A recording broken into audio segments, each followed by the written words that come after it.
আজকে এমন একটা স্পেশাল দিন, যার জন্য এই পৃথিবীতে আসা। মুখ দেখতে পেরেছি, চোখে দুনিয়া দেখতে পেরেছি যে 10 মাস 10 দিন গর্ভধারণী আমার মা।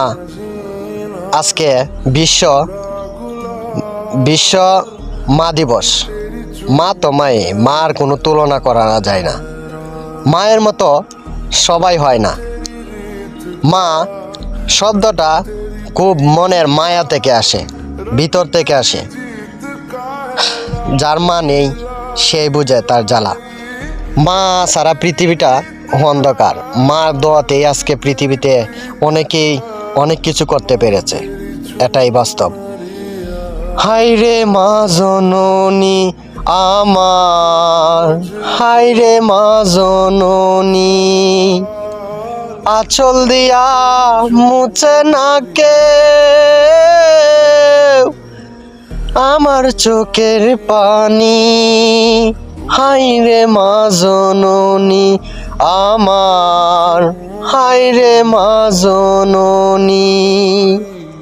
তো মার জন্য স্পেশাল আজকে সেলিব্রেশন সারা বিশ্বে মা দিবস। মা দিবসে সবাইকে আন্তরিক শুভেচ্ছা অভিনন্দন। হ্যাঁ, মা বলতে তাকে বোঝা যার যার অধিকারে কিংবা যার অধীনে আমরা আস্থাভাজন তাদের নিকটে আসি। তো মার জন্য স্পেশালি আর কিছু বলতে চাই না। যার পৃথিবীতে মা নাই সে বুঝে তার কষ্ট, বেদনা, বিচ্ছেদ সব কিছুই। তো মা ছাড়া পৃথিবীতে কোনো সফল কাজ করা যায় না। তো বাংলাদেশে এমন কিছু রীতিনীতি আছে যে মা আর বাবা তাদের ইয়াও করা হয়, প্রবীণ যাদের আশ্রয় ইয়াও করা হয় আর কি।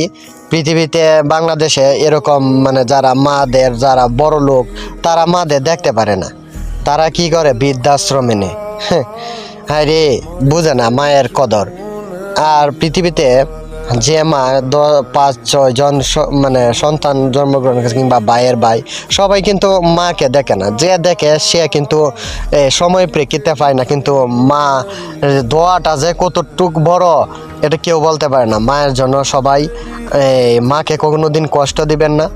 মায়ের বুকে যদি আঘাত দেন, পৃথিবীতে কোনো কাজে আপনি সফল হতে পারবেন না, এটাই বাস্তব। ভাই এবং ভাবিরা কেমন আছেন? আপনারা আপনাদের ভালো রাখার দায়িত্ব ছিল। জন্টু ভাই স্লোগানটি বুকে দারুণ রাইকা লাও মাসে মতো লিয়ে আগাইতেছি। কথাবার্তা কইতাম চাই না, কিছু কথা না কয়ে পারতেছি না। আজকে দিবসটা হলো মা দিবস।